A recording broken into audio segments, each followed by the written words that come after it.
The first warning came at 300 hours Greenwich Mean Time. A quantum sensor array positioned near Jupiter's orbit detected an anomaly that made Captain Elena Rodriguez sit up straight in her command chair. The holographic displays around her flickered with intricate data patterns, each line of code telling a story of imminent danger. Confirm sensor readings. She called out to her primary communications officer, Lieutenant Daniel Kim. The young officer's fingers danced across his neural interface, his augmented reality display showing layers of incoming data that would have overwhelmed a standard human system just a decade ago. Confirmed, Captain, Kim reported, his voice steady despite the growing tension. Multiple hyperspatial signatures detected. We're looking at least 12 major vessel formations, with smaller support craft numbering in the hundreds. The Zorak invasion fleet was not attempting subtlety. Their massive crystalline ships emerged from hyperspace like mythical leviathans, their angular designs reflecting a technology centuries beyond traditional human engineering. Each vessel was a marvel of alien architecture, impossible geometric shapes that seemed to bend light around their hulls.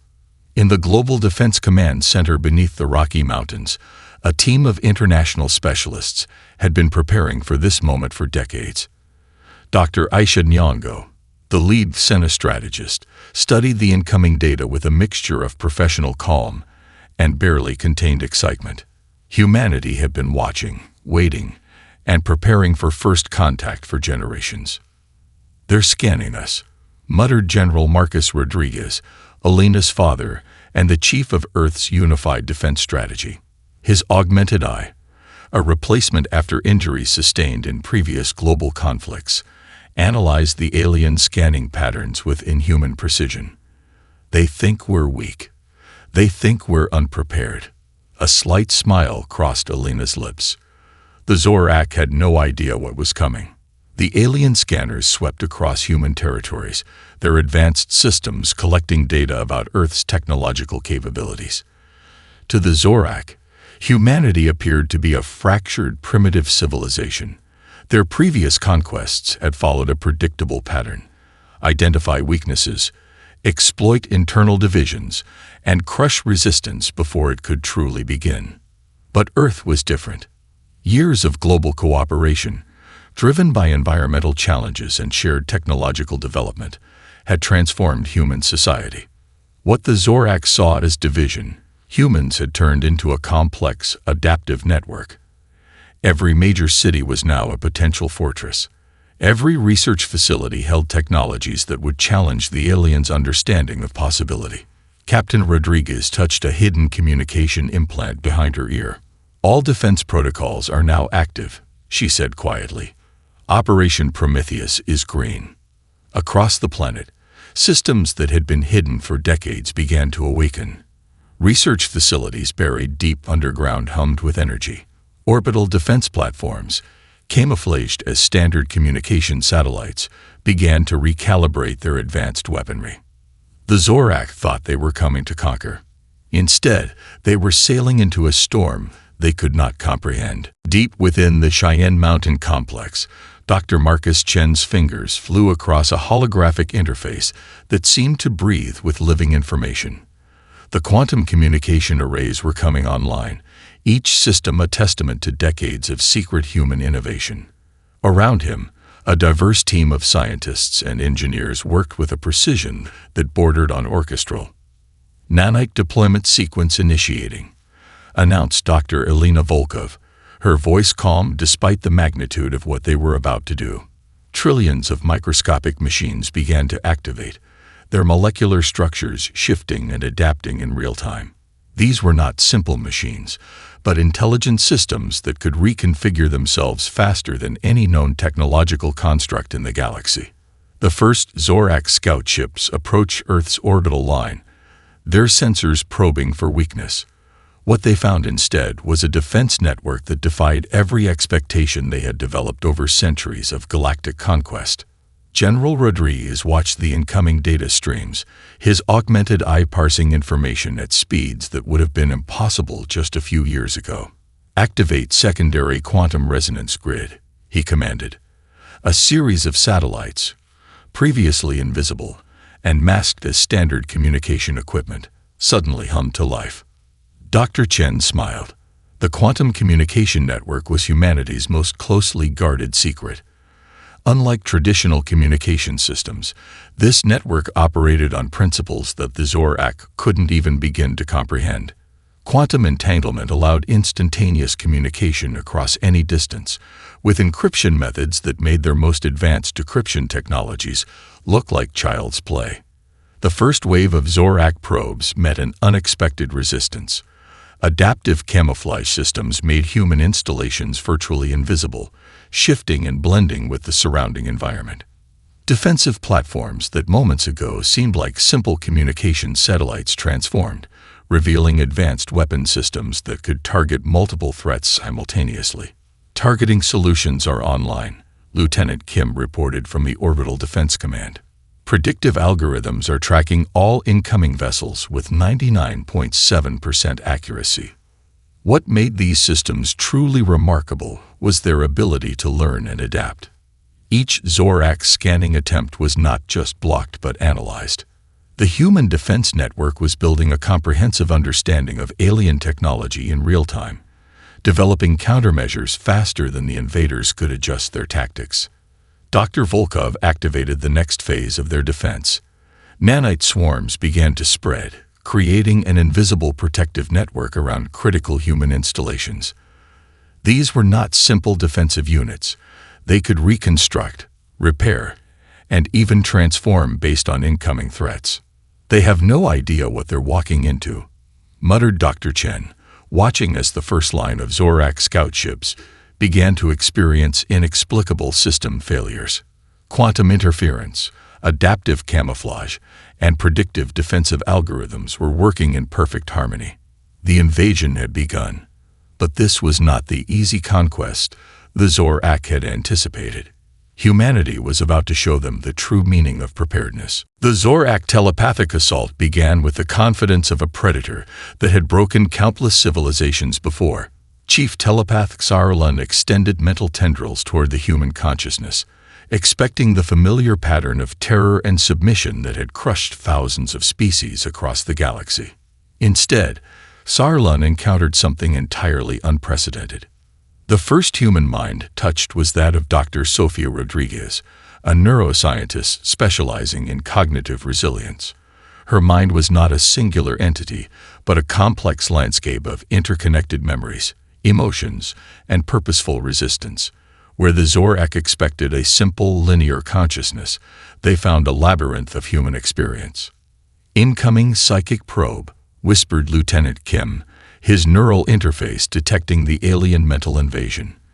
In the command center, a team of specially trained psychological defense specialists activated their protective protocols. These were not ordinary soldiers, but individuals who had spent years training their minds to resist and counter telepathic intrusion. Xarlan's first mental probe met a wall of human complexity. Memories cascaded like a defensive mechanism. Moments of human triumph, of individual and collective struggle, of unbreakable spirit. A childhood memory of overcoming bullying. A scientist's moment of breakthrough. A community rising after a natural disaster. Each memory was a shield, each emotion a weapon. The telepathic feedback was instantaneous and devastating. Zorak telepaths began to experience something they had never encountered before. Human consciousness was not a singular target to be invaded, but a dynamic, adaptive network. Every mental attack was reflected back with amplified intensity. The very act of probing human minds created a psychic resonance that caused severe neural disruption to the alien operators. Dr. Rodriguez monitored the telepathic defensive systems. Humanity had spent decades studying potential extraterrestrial contact, developing technologies and training techniques specifically designed to counter mental invasion. Quantum-linked neural interfaces created a collective defensive network that was both individual and unified. "Their telepathic systems are breaking down," reported Dr. Chen, watching the incoming data. "They cannot process the complexity of human psychological structure.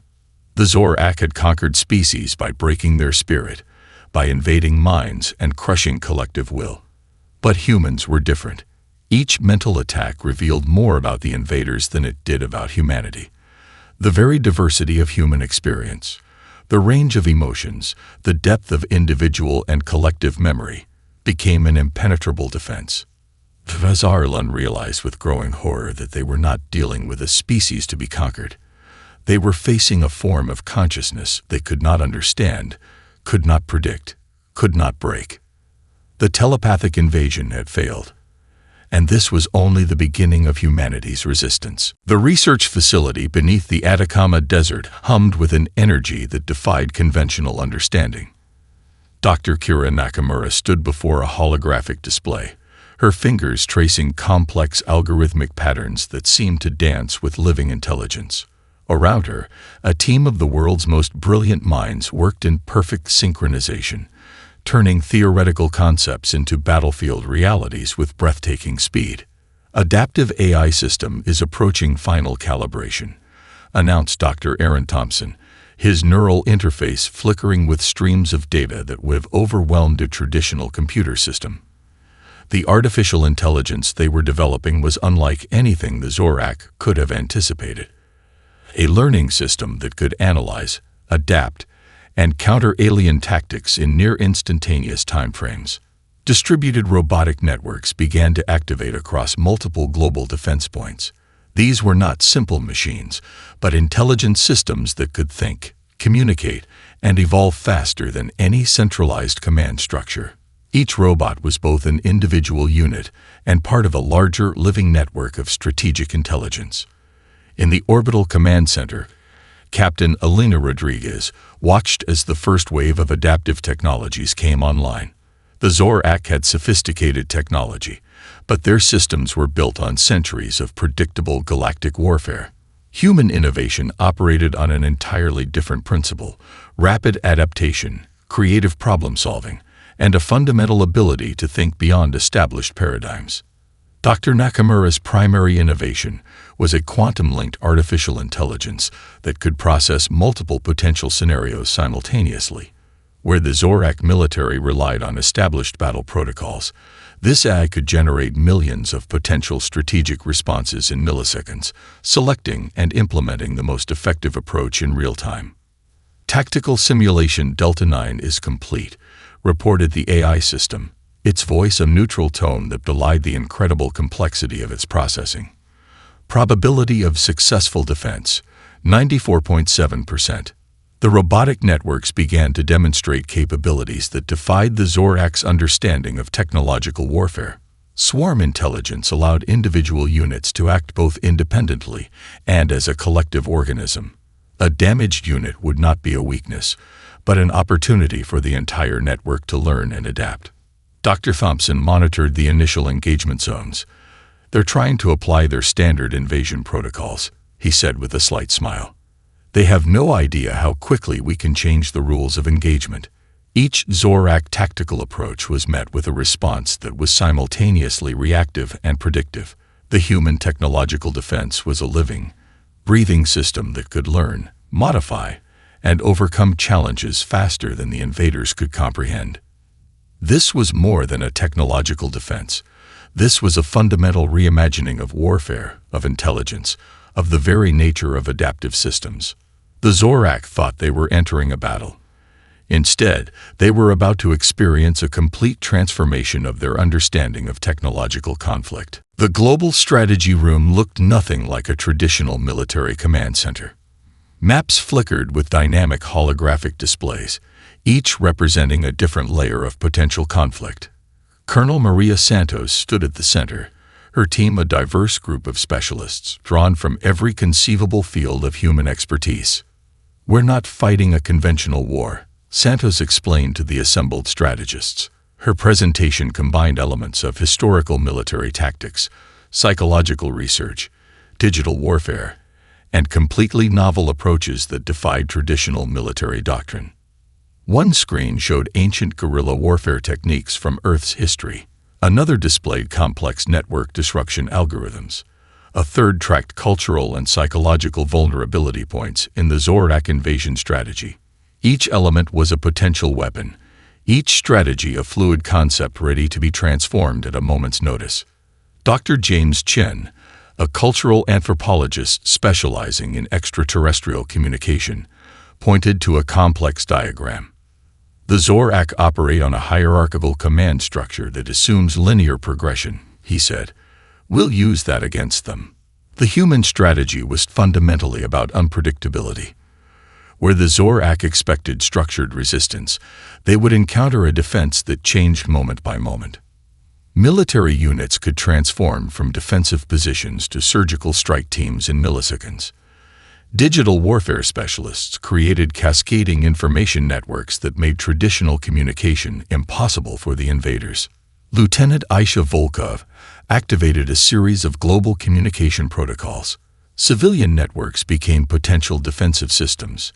Every smartphone, every connected device could become part of a massive, distributed intelligence network. The line between civilian and military defense blurred completely. They're looking for a single point of conflict, Colonel Santos explained. Instead, we'll give them 1,000 points of resistance. Psychological warfare teams developed targeted communication strategies that would completely disorient the Zorak command structure. False information, true information carefully contextualized, cultural misdirections. Each became a weapon more potent than any traditional armament. The most brilliant aspect of human strategy was its ability to learn and adapt in real time. While the Zorak had a centuries-old approach to conquest, humans could completely reinvent their defensive strategy between heartbeats. Global communication networks became living, breathing strategic tools. A research facility in Tokyo could provide tactical information that would be immediately integrated into a defense strategy in Sao Paulo.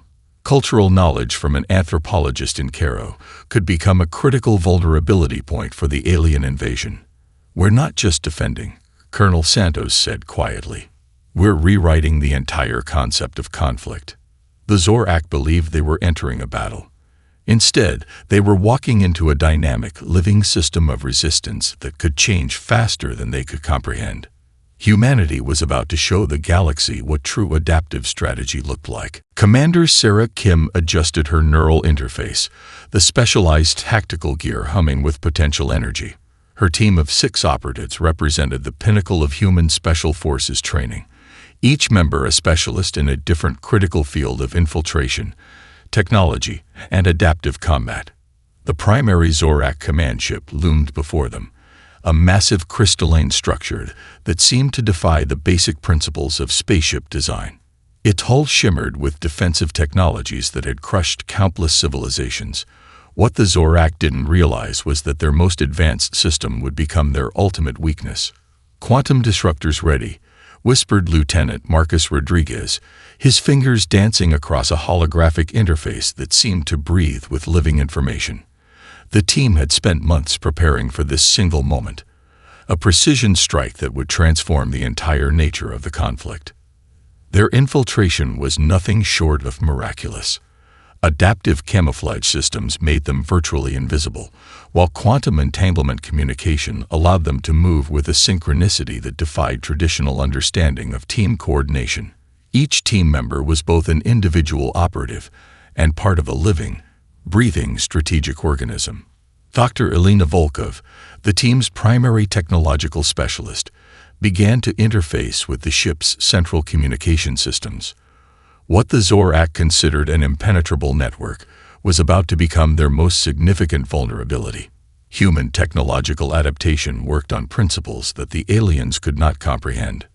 Primary security protocols are being rewritten, Volkov reported, her voice calm despite the magnitude of what they were accomplishing. The ship's defensive systems began to react in ways their designers never anticipated. Firewalls became permeable, security protocols began to fold in on themselves. Commander Kim understood the true nature of their mission. This was not just about disabling a single ship. This was about demonstrating the fundamental difference between human and Zorak approaches to technology and conflict. The team moved with a fluidity that seemed to defy physical limitations. One moment they were infiltrating the ship's central command center. The next, they were rewriting its entire communication and navigation systems. What had been the most powerful vessel in the Zorak fleet was now becoming a weapon against its own kind. Complete system takeover in 3. Lieutenant Rodriguez counted down. 2. 1. The moment was electric. The massive Zorak command ship, a symbol of their galactic dominance, suddenly began to broadcast information that would completely destabilize their entire invasion strategy. Communication protocols were hijacked, navigation systems were reprogrammed, and the ship's incredible technological might was turned into a massive beacon of human capability. The psychological impact was immediate and devastating. The Zorak command structure, built on centuries of unquestioned technological superiority, began to crumble. Humanity had just rewritten the rules of galactic conflict. The human counteroffensive began with a precision that defied conventional understanding of warfare. Retrofitted ships emerged from hidden orbital platforms, their designs a perfect fusion of captured alien technologies and human innovative thinking. Each vessel was more than a weapon. It was a statement of human potential. Captain Elena Rodriguez stood on the bridge of the flagship Prometheus, her hand steady on the quantum-linked control interface. Around her, a crew of specialists from every corner of the globe worked with a synchronicity that seemed almost supernatural. They were not just soldiers or pilots.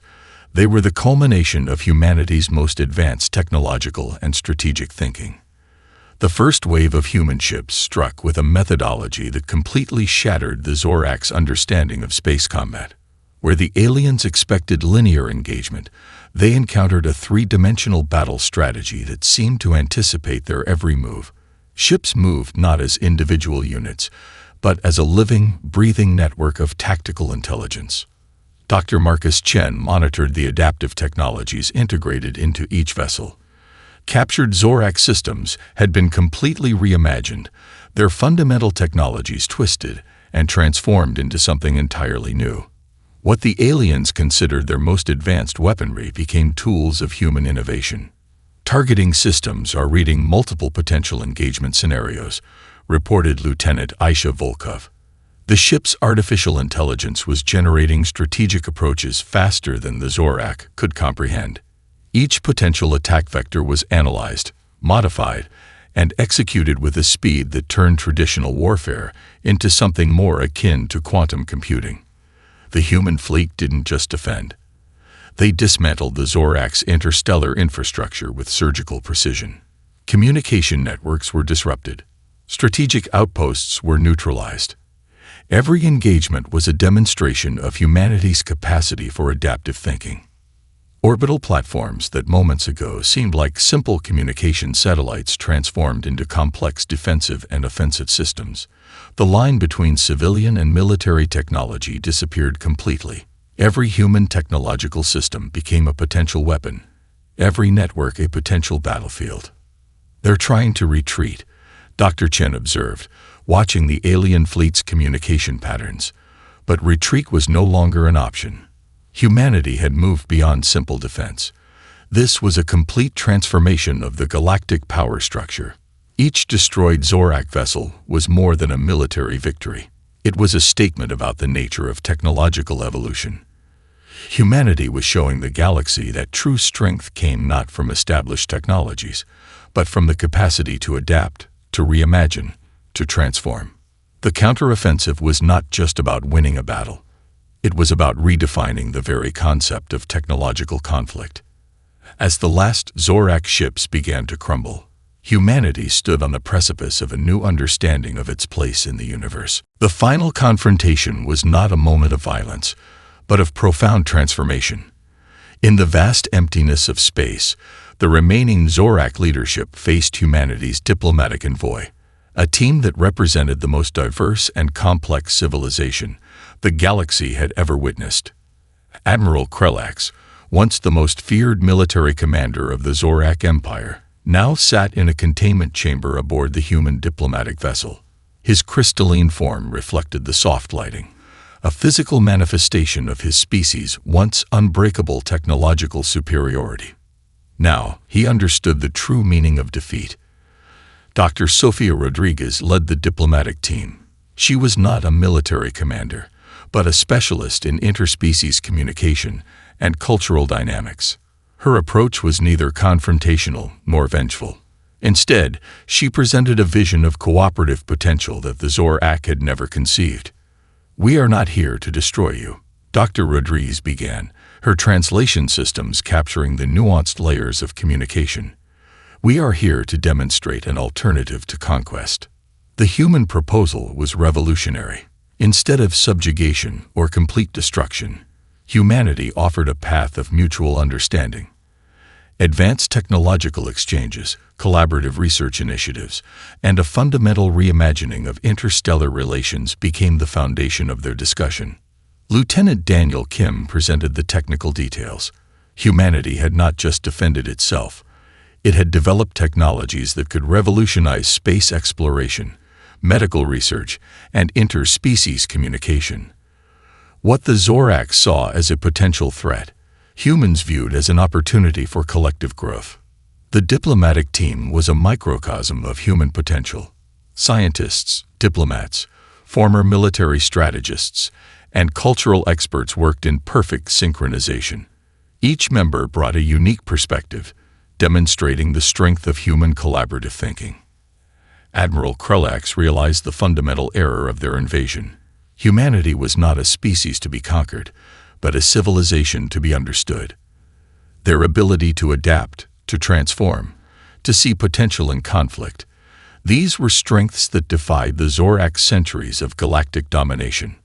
The negotiation was not about surrender, but about mutual recognition.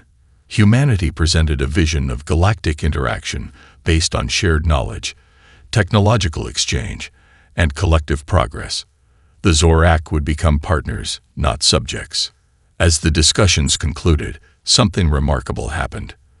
The remaining Zorak leadership began to see their defeat not as a destruction, but as a transformation. Humanity had not just defended itself, it had fundamentally altered the understanding of interstellar civilization. The galaxy would remember this moment, not as a story of conquest, but as a testament to the extraordinary potential of a species that refused to be defined by others' expectations. Humanity had arrived on the galactic stage, and nothing would ever be the same again.